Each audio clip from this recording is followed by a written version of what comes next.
दक्षिण कोरिया आज दुनिया के ध्यान के केंद्र में खड़ा है। यह एक ऐसी भूमि है जो अपनी जीवंत संस्कृति, तकनीकी कौशल और अविश्वसनीय लचीलेपन के साथ वैश्विक कल्पना को आकर्षित कर रही है।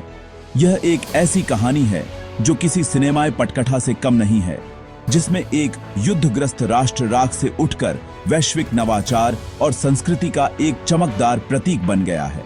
सियोल की नियॉन रोशनी वाली सड़कों से लेकर जेजू द्वीप के शांत तटों तक कोरियाई प्रायद्वीप का दक्षिणी भाग एक ऐसी ऊर्जा से धड़कता है जो प्राचीन परंपराओं और भविष्य की महत्वाकांक्षाओं का एक अनूठा मिश्रण है।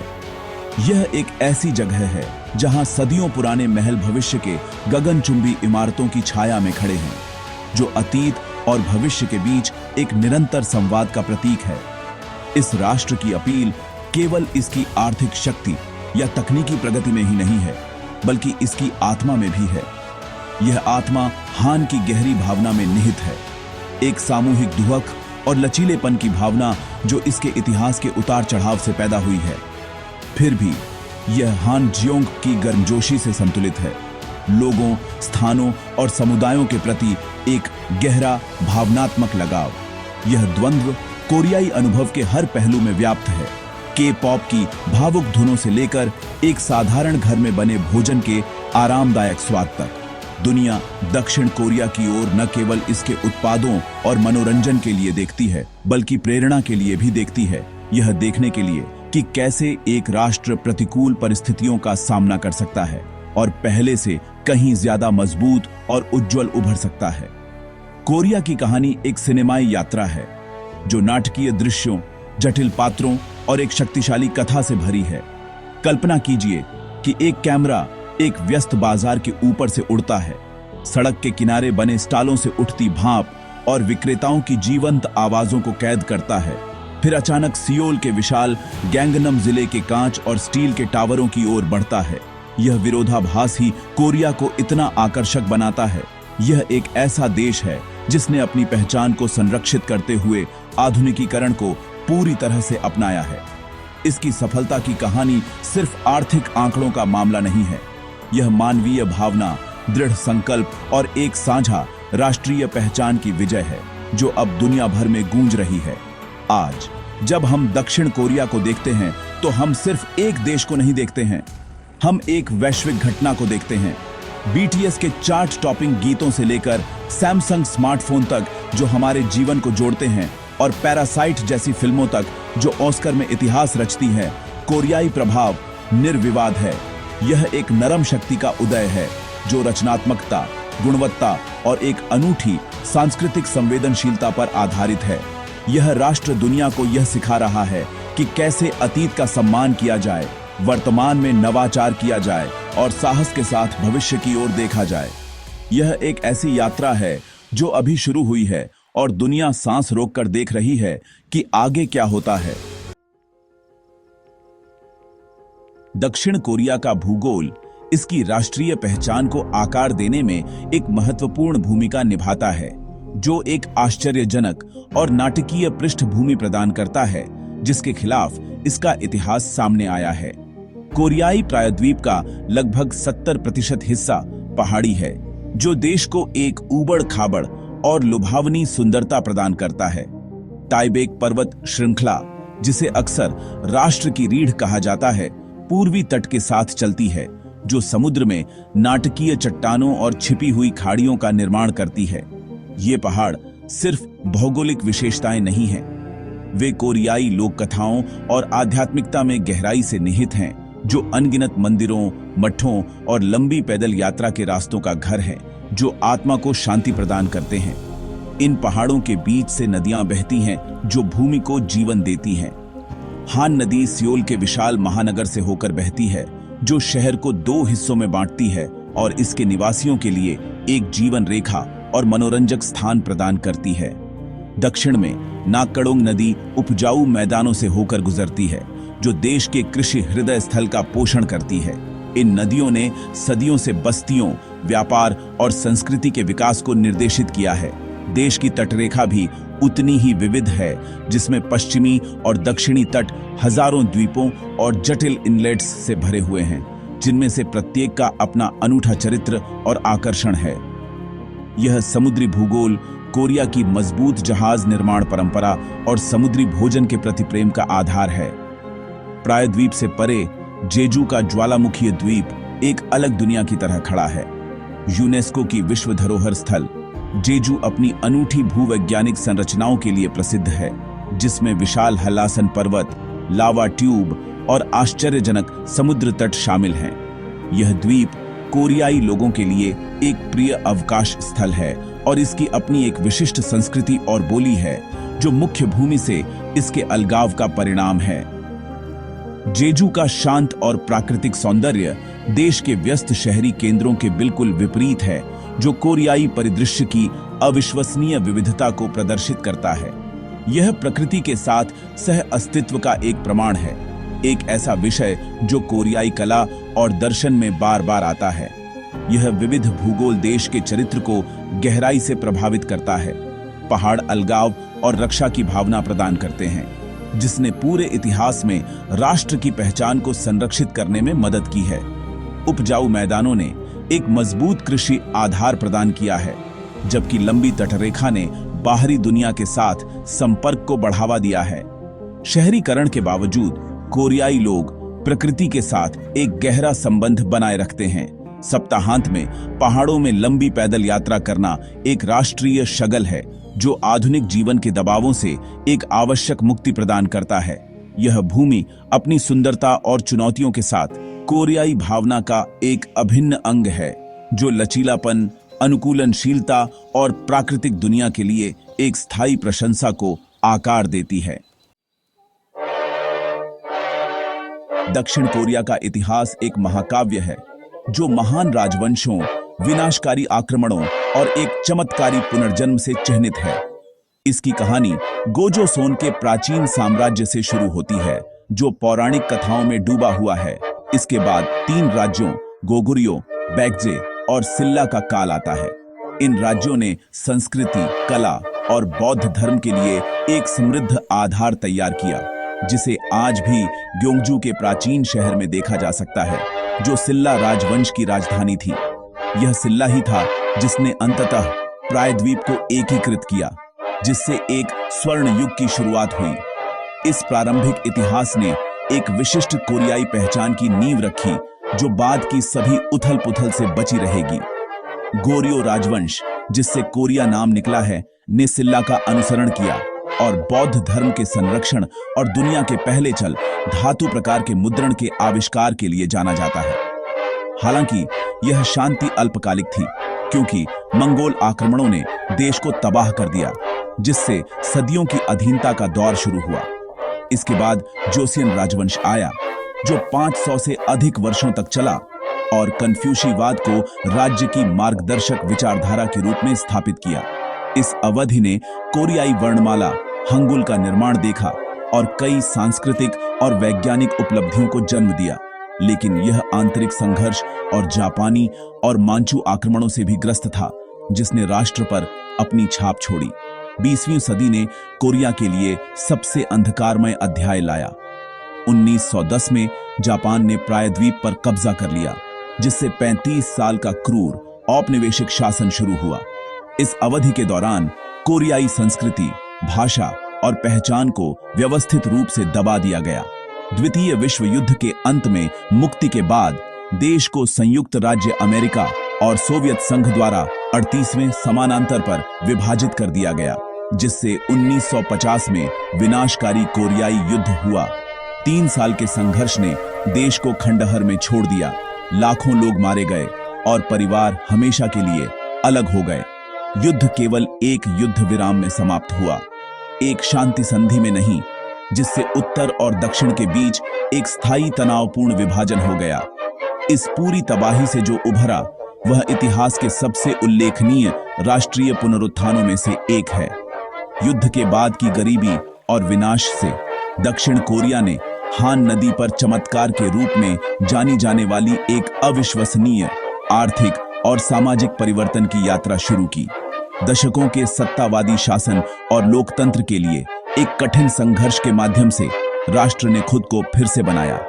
यह राख से उठने वाले फीनिक्स की कहानी है, जो अपने लोगों के अथक परिश्रम, दृढ़ संकल्प और अटूट भावना से प्रेरित है।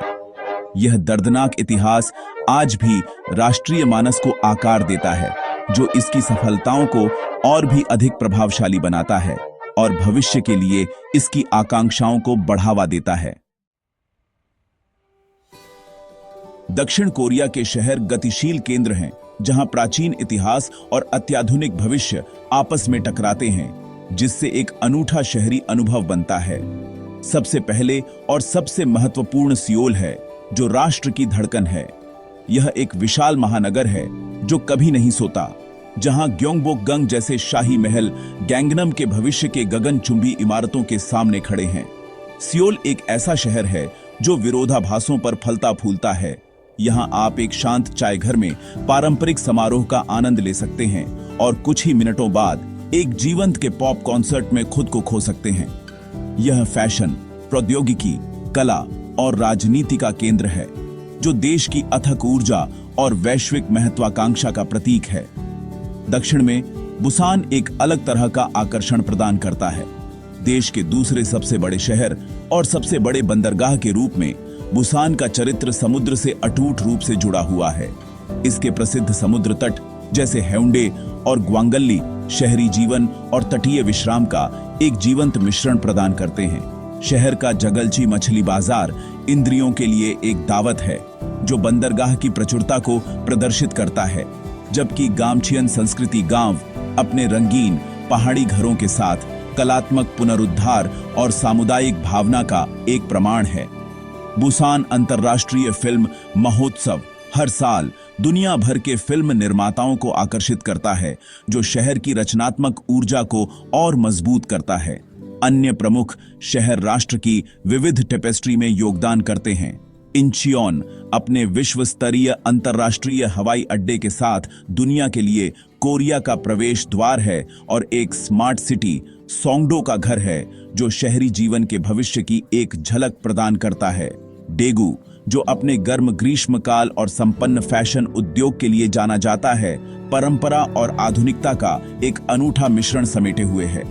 डेजोन देश के विज्ञान और प्रौद्योगिकी के केंद्र के रूप में कार्य करता है, जो कई शोध संस्थानों और एक तकनीकी विश्वविद्यालय की मेजबानी करता है। ग्वांगजू अपने लोकतंत्र समर्थक सक्रियता के समृद्ध इतिहास के लिए जाना जाता है। राष्ट्र की राजनीतिक चेतना और कलात्मक आत्मा का एक महत्वपूर्ण केंद्र बना हुआ है। सुवोन अपने शानदार हवासों किले के साथ, जो यूनेस्को की विश्व धरोहर स्थल है, जोसियन राजवंश के सैन्य कौशल की एक शक्तिशाली याद दिलाता है। उल्सान हुंडई के प्रभुत्व वाला एक औद्योगिक बिजली घर देश की आर्थिक शक्ति का प्रतीक है। ग्योंगजू, जिसे अक्सर दीवारों के बिना संग्रहालय कहा जाता है, प्राचीन सिल्ला साम्राज्य की राजधानी के रूप में कार्य करता है, जो आगंतुकों को शाही मकबरों, मंदिरों और कलाकृतियों के साथ समय में वापस ले जाता है। और फिर जेजू शहर है, जो शांत जेजू द्वीप का प्रवेश द्वार है, जो शहरी सुविधा और प्राकृतिक आश्चर्य का एक अनूठा मिश्रण प्रदान करता है। ये शहर मिलकर एक ऐसा मोज़ेक बनाते हैं जो कोरिया की यात्रा को दर्शाता है। एक राष्ट्र जो अपने इतिहास का सम्मान करता है और साथ ही भविष्य को गले लगाता है। दक्षिण कोरिया का आर्थिक परिवर्तन आधुनिक इतिहास की सबसे प्रेरणादायक कहानियों में से एक है। कुछ ही दशकों में यह कोरियाई युद्ध के बाद की पूर्ण गरीबी से उठकर दुनिया की सबसे बड़ी अर्थव्यवस्थाओं में से एक बन गया। यह हान नदी पर चमत्कार विशाल समूह संचालित कंपनियों द्वारा संचालित था, जिन्हें चेबोल के नाम से जाना जाता है। सैमसंग, हुंडई, एलजी और किया जैसे नाम वैश्विक घरेलू नाम बन गए हैं, जो गुणवत्ता, नवाचार और अथक महत्वाकांक्षा का पर्याय हैं। ये चेबोल सरकार के साथ घनिष्ठ सहयोग में काम करते हुए इलेक्ट्रॉनिक्स, ऑटोमोबाइल, जहाज निर्माण और निर्माण जैसे प्रमुख उद्योगों में देश के विकास को गति दी। सैमसंग इलेक्ट्रॉनिक्स यकीनन सबसे प्रसिद्ध चेबोल स्मार्टफोन से लेकर सेमीकंडक्टर तक वैश्विक इलेक्ट्रॉनिक्स बाजार पर हावी है, जो तकनीकी प्रगति में लगातार आगे बढ़ रहा है। हुंडई मोटर ग्रुप, जिसमें हुंडई और किया दोनों शामिल हैं, दुनिया के शीर्ष ऑटोमोबाइल निर्माताओं में से एक बन गया है, जो अपनी स्टाइलिश डिजाइन, विश्वसनीयता और इलेक्ट्रिक वाहनों में बढ़ती ताकत के लिए जाना जाता है। पोस्को, विशाल इस्पात निर्माता, ने देश के औद्योगिक विकास के लिए रीढ़ की हड्डी प्रदान की, जबकि उल्सान और जियोजे जैसे शहरों में विशाल शिपयार्ड दुनिया के सबसे बड़े और सबसे उन्नत जहाजों का निर्माण करते हैं, जो वैश्विक व्यापार पर कोरिया के प्रभुत्व को प्रदर्शित करते हैं। यह आर्थिक शक्ति सिर्फ बड़े निगमों के बारे में नहीं है, यह कोरियाई कार्यबल की भावना में गहराई से निहित है, जो अपने पाली पाली जल्दी जल्दी संस्कृति के लिए जाना जाता है। चीजों को जल्दी और कुशलता से करने की एक अथक इच्छा, यह मानसिकता, शिक्षा और राष्ट्रीय गौरव की एक मजबूत भावना पर जोर देने के साथ मिलकर तीव्र आर्थिक विकास के लिए एक शक्तिशाली इंजन बनाया। सरकार ने निर्यात उन्मुख औद्योगिकरण पर ध्यान केंद्रित करके रणनीतिक रूप से उद्योगों को बढ़ावा देकर एक महत्वपूर्ण भूमिका निभाई, जिनके पास वैश्विक बाजार में प्रतिस्पर्धा करने की क्षमता थी। यह मॉडल हालांकि इसकी आलोचनाओं के बिना नहीं, निर्विवाद रूप से सफल रहा है। आज दक्षिण कोरियाई अर्थव्यवस्था अत्यधिक विविध और परिष्कृत है। यह अब केवल विनिर्माण पर निर्भर नहीं है, यह सूचना प्रौद्योगिकी, जैव प्रौद्योगिकी और सांस्कृतिक उद्योगों में भी एक अग्रणी है। देश की आर्थिक सफलता ने इसे वैश्विक मंच पर एक महत्वपूर्ण खिलाड़ी बना दिया है, जो G20 का सदस्य है और अंतर्राष्ट्रीय व्यापार और वित्त में एक प्रमुख आवाज है। एक सहायता प्राप्त राष्ट्र से एक दाता राष्ट्र तक की यात्रा कोरियाई लोगों के लचीलेपन और दूरदर्शिता का एक शक्तिशाली प्रमाण है। यह एक ऐसी कहानी है जो दुनिया भर के विकासशील देशों को प्रेरित करती है। यह दर्शाती है कि दृढ़ संकल्प और रणनीतिक योजना के साथ क्या संभव है। दक्षिण कोरिया नवाचार की अग्रिम पंक्ति में खड़ा है, एक तकनीकी बिजली घर जिसने खुद को भविष्य को आकार देने वाले एक वैश्विक नेता के रूप में स्थापित किया है। देश की तकनीकी शक्ति का मूल इसके सेमीकंडक्टर उद्योग में निहित है, जिसमें सैमसंग और SK हाइनिक्स जैसी कंपनियां दुनिया के मेमोरी चिप्स के एक बड़े हिस्से का उत्पादन करती हैं। ये छोटे शक्तिशाली घटक आधुनिक दुनिया के लगभग हर इलेक्ट्रॉनिक उपकरण, स्मार्टफोन और लैपटॉप से लेकर डेटा सेंटर और कृत्रिम बुद्धिमत्ता प्रणालियों तक को शक्ति प्रदान करते हैं।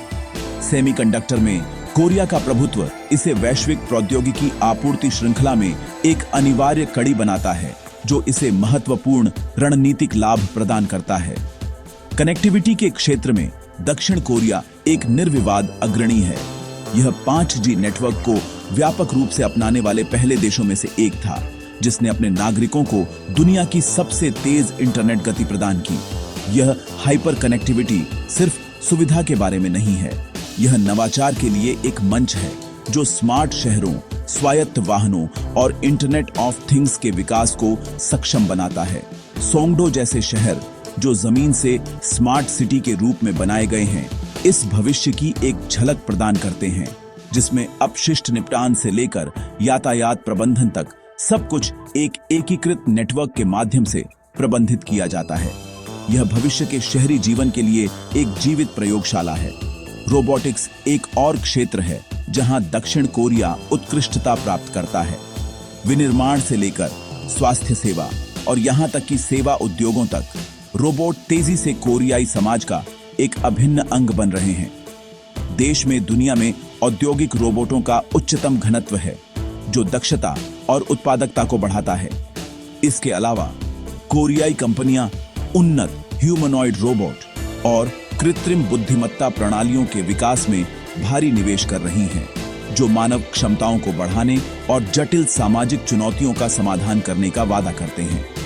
यह प्रौद्योगिकी को न केवल एक आर्थिक चालक के रूप में, बल्कि जीवन की गुणवत्ता में सुधार के लिए एक उपकरण के रूप में भी अपनाने की प्रतिबद्धता को दर्शाता है। इस तकनीकी महारत को बढ़ावा देना शिक्षा पर एक अथक ध्यान और अनुसंधान और विकास के प्रति एक राष्ट्रीय प्रतिबद्धता है। दक्षिण कोरिया लगातार अपने सकल घरेलू उत्पाद का एक उच्च प्रतिशत अनुसंधान और विकास पर खर्च करता है, जो सरकार, शिक्षा और उद्योग के बीच सहयोग की एक मजबूत संस्कृति को बढ़ावा देता है। यह पारिस्थितिकी तंत्र एक निरंतर नवाचार चक्र बनाता है, जहां सफलताओं को जल्दी से व्यावसायीकृत किया जाता है और वैश्विक बाजारों में लाया जाता है। एक ऐसे देश से जो कभी प्रौद्योगिकी का आयातक था, एक ऐसे देश में जो अब इसे बनाता है और परिभाषित करता है। दक्षिण कोरिया की यात्रा मानव सरलता और भविष्य के लिए एक साहसिक दृष्टि का एक शक्तिशाली वसीयतनामा है। पिछले 2 दशकों में दक्षिण कोरिया एक अप्रत्याशित सांस्कृतिक महाशक्ति के रूप में उभरा है, जिसने हल्लू या कोरियाई लहर के रूप में जानी जाने वाली एक वैश्विक घटना को जन्म दिया है। इस सांस्कृतिक ज्वार का नेतृत्व के-पॉप ने किया है, जो आकर्षक धुनों, त्रुटिहीन कोरियोग्राफी और नेत्रहीन आश्चर्यजनक संगीत वीडियो का एक संक्रामक मिश्रण है। बीटीएस और ब्लैकपिंक जैसे समूहों ने भाषाई और सांस्कृतिक बाधाओं को पार कर लिया है, दुनिया भर में चार्ट में शीर्ष पर हैं, स्टेडियम बेच रहे हैं और एक विशाल समर्पित प्रशंसक आधार को प्रेरित कर रहे हैं, जिसे आर्मी और ब्लिंक्स के रूप में जाना जाता है। के-पॉप सिर्फ संगीत से कहीं अधिक है। यह एक समग्र अनुभव है, जिसमें फैशन, सौंदर्य और एक शक्तिशाली प्रशंसक कलाकार संबंध शामिल है, जिसने वैश्विक मनोरंजन उद्योग को फिर से परिभाषित किया है। कोरियाई सिनेमा और टेलीविजन ड्रामा ने भी दुनिया को तूफान से घेर लिया है, खासकर नेटफ्लिक्स और अन्य स्ट्रीमिंग प्लेटफॉर्म के उदय के साथ। बोंग जून हो की फिल्म पैरासाइट ने 2020 में सर्वश्रेष्ठ पिक्चर के लिए अकादमी पुरस्कार जीतकर इतिहास रच दिया, जो कोरियाई कहानी कहने की परिष्कार और वैश्विक अपील का एक ऐतिहासिक क्षण था। स्क्विड गेम जैसी श्रृंखला एक वैश्विक घटना बन गई, जो स्ट्रीमिंग इतिहास में सबसे ज्यादा देखी जाने वाली श्रृंखला बन गई और दुनिया भर में दर्शकों को अपनी मनोरंजक कथा और सामाजिक टिप्पणी से आकर्षित किया। के ड्रामा, जो अक्सर अपनी उच्च उत्पादन गुणवत्ता, भावनात्मक गहराई और अद्वितीय कहानी कहने वाली संरचनाओं के लिए जाने जाते हैं, ने एक वफादार अंतर्राष्ट्रीय अनुसरणकर्ता प्राप्त किया है। यह सांस्कृतिक लहर सिर्फ संगीत और स्क्रीन तक ही सीमित नहीं है। इसने कोरियाई भाषा, भोजन, फैशन और सौंदर्य उत्पादों में रुचि की एक लहर को प्रेरित किया है। दुनिया भर के विश्वविद्यालय कोरियाई भाषा पाठ्यक्रमों में नामांकन में वृद्धि की रिपोर्ट कर रहे हैं। सियोल फैशन वीक अब एक प्रमुख अंतर्राष्ट्रीय कार्यक्रम है, जो अपने साहसिक और आगे की सोच वाले डिजाइनरों के लिए जाना जाता है। हल्लू ने दक्षिण कोरिया के लिए एक शक्तिशाली नरम शक्ति उपकरण के रूप में काम किया है, जिससे इसकी राष्ट्रीय छवि में सुधार हुआ है और पर्यटन और निर्यात को बढ़ावा मिला है। यह एक सांस्कृतिक कूटनीति है, जो सरकारी फरमानों के बजाय जैविक, जमीनी स्तर की अपील पर पनपती है। हल्लू की सफलता कोई आकस्मिक नहीं है। यह प्रतिभा, कड़ी मेहनत और रणनीतिक योजना का परिणाम है। कोरियाई मनोरंजन एजेंसियां अपने कलाकारों को वर्षों तक कठोर प्रशिक्षण प्रणालियों के माध्यम से पालती हैं, उनकी गायन, नृत्य और प्रदर्शन कौशल को निखारती है। सरकार ने सांस्कृतिक उद्योगों का समर्थन करने, बुनियादी ढांचे और वित्त पोषण प्रदान करने में भी भूमिका निभाई है। सबसे महत्वपूर्ण बात यह है कि कोरियाई सामग्री अक्सर सार्वभौमिक विषयों, प्रेम, परिवार, सामाजिक असमानता, मानवीय स्थिति के साथ प्रतिध्वनित होती है, जबकि एक विशिष्ट कोरियाई संवेदनशीलता बनाए रखती है।